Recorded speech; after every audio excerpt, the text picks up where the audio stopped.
Bon mercredi les pirates, j'espère que vous allez bien, moi ça va bien, c'est mercredi, donc c'est jour de sortie de formation, vous allez adorer ce jour de sortie de formation.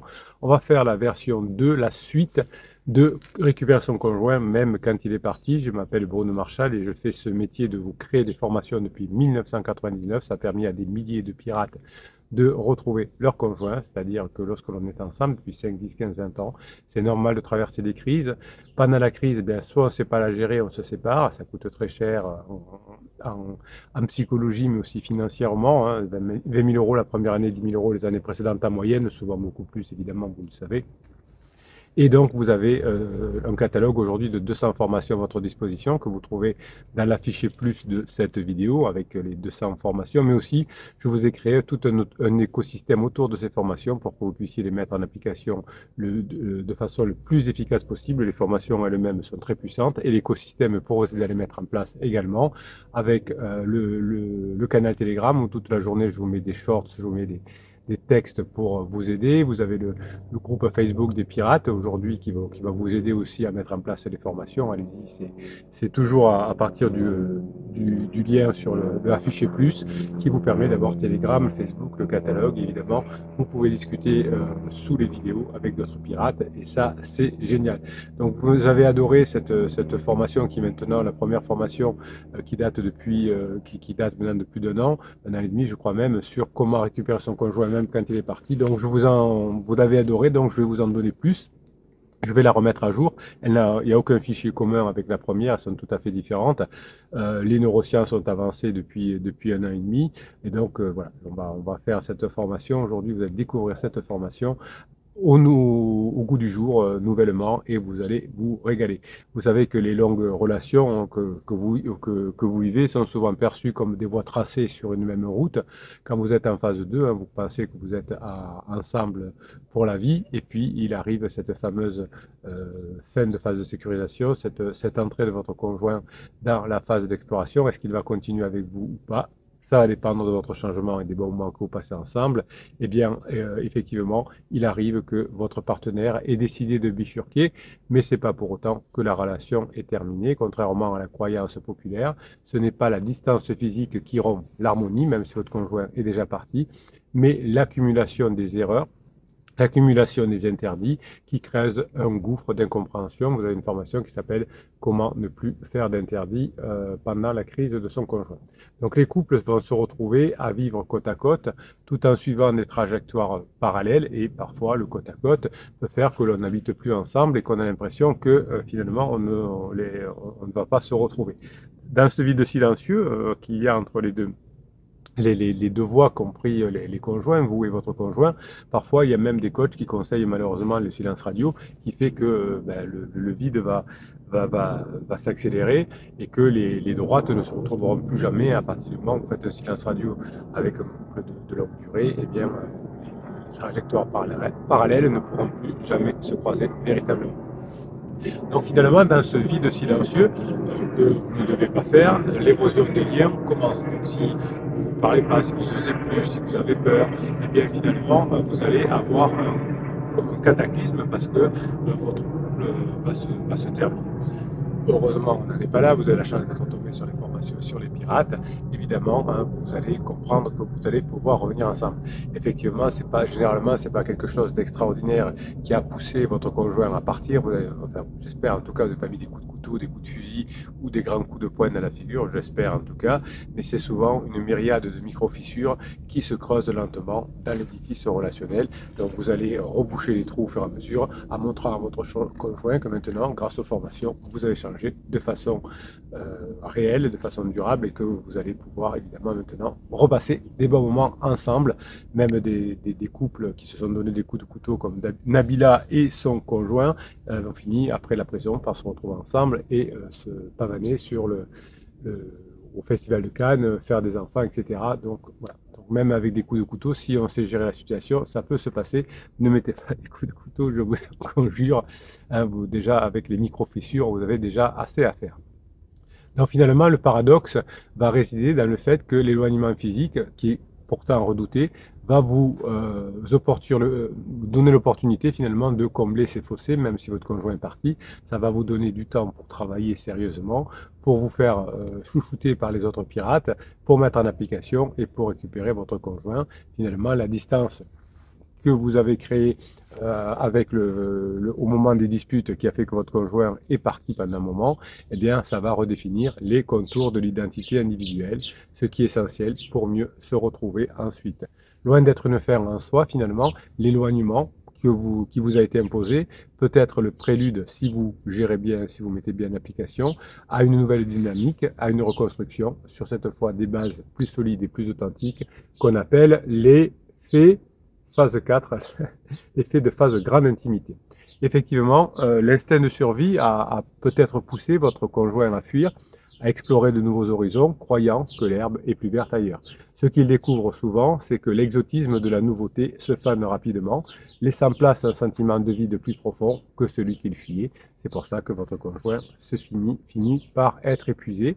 Et si vous n'avez rien fait, évidemment, si vous n'avez pas bossé, si vous êtes toujours le même, eh bien, votre conjoint sera épuisé, il sortira de sa crise, mais vous ne vous remettrez pas ensemble. En revanche, si vous avez bien mis en application tout ce que vous allez apprendre, votre conjoint verra que vous avez changé, que vous êtes maintenant sa meilleure opportunité, évidemment.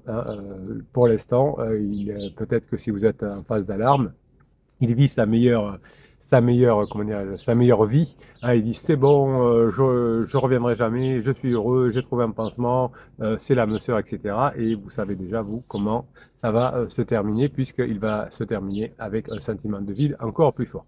Donc les neurosciences nous enseignent que le cerveau humain est programmé, certes pour rechercher la nouveauté quand il a de la souffrance, mais aussi pour revenir à ce qui lui est familier lorsque l'excitation initiale retombe. Alors évidemment, si vous avez commis beaucoup d'interdits, si vous avez fait des silences radio, si vous l'avez manipulé avec des films « Moi je te suis », au moment où votre conjoint revient, si vous partez, ça n'a pas fonctionné. Si vous l'avez pas pendant toute sa crise, si vous ne l'avez pas contacté, ça va pas fonctionner. Eh bien, retenez bien cette phrase, hein. L'être humain est programmé pour rechercher la nouveauté, mais aussi pour revenir à ce qui lui est familier lorsque l'excitation initiale retombe. C'est super important. C'est ce qu'on appelle le phénomène du boomerang émotionnel. En se projetant loin de la relation, votre conjoint qui est en crise se heurte souvent à une réalité décevante qui vont le ramener vers vous, puisque vous serez mieux qu'avant. Et évidemment, le conjoint qui va se heurter à une réalité décevante va comparer le pansement décevant, la relation décevante avec l'amélioration qu'il a chez vous. Alors si vous n'avez pas d'amélioration, ça ne marchera pas. Si vous n'avez pas bossé, ça ne marchera pas. Il dit oui, d'accord, c'est tout nul le pansement, mais mon mec ou ma femme, elle n'a pas changé, elle est toujours aussi comme avant, donc je ne reviendrai pas puisqu'elle n'a pas changé. En revanche, si votre conjoint voit que le chemin qu'il a entrepris par ailleurs est décevant et que vous êtes mieux qu'avant, eh bien le chemin tortueux vers lequel elle va revenir vers vous va vous amener vers la phase 4. Évidemment, si vous avez changé, votre conjoint va vouloir revenir vers le foyer qu'il ou elle a choisi de quitter parce qu'elle a pensé que vous ne changerez jamais. Or, comme vous avez changé, au début, votre conjoint va vous dire oui, mais c'est trop tard. Et puis effectivement, face au vide sidéral qu'elle va rencontrer dans sa vie, vous serez la meilleure option. Évidemment, ce retour n'est possible que si l'espace laissé derrière lui n'est pas contaminé par les rancœurs ou par la manipulation. Évidemment, si vous suivez les conseils de silence radio ou de film « Moi je te suis » ou de lettres magiques, donc que vous manipulez votre conjoint, quand il va se retourner, il va constater que vous l'avez manipulé, eh bien, il partira à grandes enjambées. Donc, on ne manipule pas ici sur cette team des pirates, au contraire, on bosse, on met en application et on revient ensemble. Donc le partenaire qui est resté en arrière doit se montrer prêt à accueillir l'autre, donc vous êtes prêt à accueillir l'autre, non pas avec des attentes de retour à la normale, mais avec une vision de la révélation enrichie par la parenthèse d'évasion, c'est-à-dire j'ai appris à fonctionner en phase 4 et on va y aller ensemble. Donc lorsque votre couple traverse une crise, la mémoire collective devient un champ de bataille, les souvenirs partagés sont réinterprétés, parfois déformés, pour justifier les actes présents. On va vous reprocher quelque chose que vous avez fait il y a 3 ans qui est insignifiant, voire on va l'inventer, on va le changer. Tu n'as pas voulu partir en week-end alors que j'en avais besoin il y a 3 ans. Oui, mais si tu te rappelles, on travaillait, on y est allé le week-end suivant. C'est pas vrai. Enfin, oui, mais moi j'en avais besoin ce week-end-là, et donc on a pour justifier l'acte présent, je ne veux plus être avec toi, je veux partir, on va rechercher effectivement des souvenirs déformés. C'est un phénomène psychologique qui est bien documenté pour nous en neurosciences. L'esprit humain tend à remodeler le passé pour qu'il s'aligne sur les sentiments actuels. L'esprit humain tend à remodeler le passé pour qu'il s'aligne sur les sentiments actuels. Quand vous allez faire revivre des bons moments avec à votre conjoint, donc sentiment actuel positif, il va remodeler le passé. Quand vous avez fait des erreurs, quand vous avez commis des interdits, quand vous avez fait des reproches, quand vous avez pleuré, quand vous avez supplié, quand vous avez fait un silence radio, des choses comme ça, eh bien, votre conjoint a souffert, il s'aligne sur les sentiments de souffrance et il refait le passé, tandis que maintenant, grâce à la mise en place des formations, vous allez repasser des bons moments avec votre conjoint, les sentiments actuels vont changer et donc il va aussi réécrire le passé, il va dire « Non, je t'avais pas dit que je partais », mais voilà, il va réécrire son passé. Donc la réécriture n'est pas inéluctable, c'est pas parce que votre conjoint a déjà eu une réécriture négative contre vous que ça ne peut pas être positif pour le passé. Votre couple a le pouvoir de choisir maintenant quelle page de son histoire il va sauvegarder et lesquelles il préfère oublier. Évidemment, il va sauvegarder les bons moments et il préférera oublier plus tard cette crise existentielle que votre conjoint a traversée. Donc, au lieu de se concentrer sur les erreurs, au lieu de se concentrer sur les manquements, vous allez redécouvrir ensemble avec votre conjoint, dans la phase 4 en tout cas, les chapitres lumineux de votre parcours commun. Ce processus de sélection que fait votre conjoint, mais que vous allez faire vous aussi, vous permettra d'avoir un retour vers l'autre sans les entraves du ressentiment. Vous allez remplacer les mauvais moments passés ensemble, les disputes, les bouderies que vous avez fait, les silences radio, par des bons moments qui vont faire que, comme un réalisateur qui remonte un film, vous et votre conjoint allez décider de conserver les meilleures scènes pour nourrir la suite de votre récit commun, la phase 4. Évidemment, ça va vous demander un travail sur vous, ça va vous demander de la lucidité, ça va vous demander de voir plus loin que les blessures du moment et vous allez du coup pouvoir embrasser à nouveau les moments de complicité qui vont créer une nouvelle histoire dans votre couple. Lorsque votre conjoint s'est éloigné physiquement, le lien qui vous a uni peut sembler se dissoudre, hein, vous pensez que c'est fini, des fois vous me dites « mais mon conjoint m'a dit que c'était mort ». Non, c'est pas parce qu'il a dit. Il y a un an, il a dit que vous étiez l'homme de sa vie ou la femme de votre vie. Aujourd'hui, il vous dit que vous n'aimez plus. Demain, il vous re-aimera si vous changez de comportement, si vous apprenez à changer de comportement et que maintenant vous correspondez au comportement qu'elle choisit. Il existe une forme de sous-jacence, une force qui est presque imperceptible, qui continue d'agir en silence, qu'on appelle l'attachement.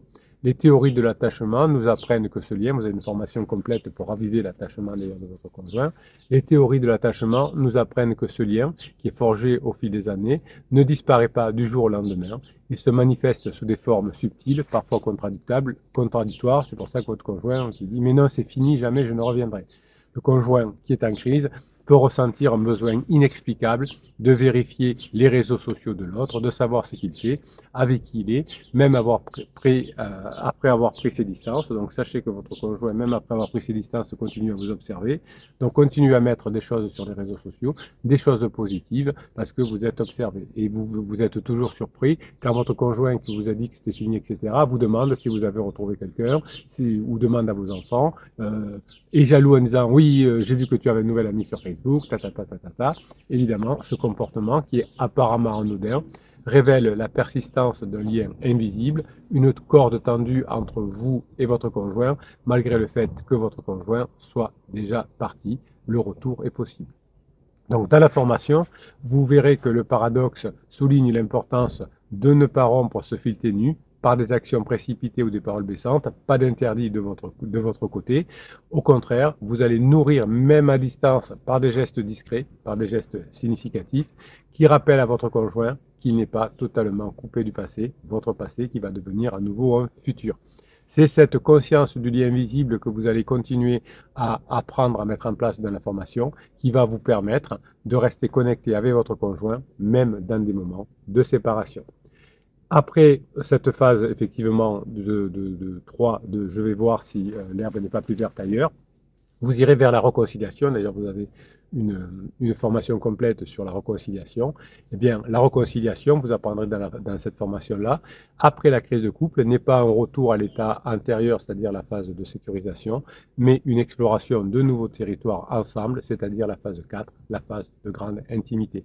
vous et votre conjoint, vous allez envisager une nouvelle relation. Cette relation, c'est un organisme vivant en constante évolution. À partir du moment où vous aurez appris dans les formations à faire évoluer votre couple, à pratiquer notamment la règle des jeux infinis, c'est le terme le nom d'une formation qui est extraordinaire, hein, à pratiquer la règle des jeux infinis. Vous l'aurez vous pourrez l'appliquer d'ailleurs dans tous les domaines de votre vie, y compris pour le travail, y compris pour le sport, pour la musique, etc. Si vous avez compris les règles du jeu infini, la relation ne s'arrêtera jamais. Donc revenir ensemble, finalement, ce ne sera pas effacer la crise, mais ça va vous permettre d'intégrer ce que ça a révélé sur chacun et sur le couple.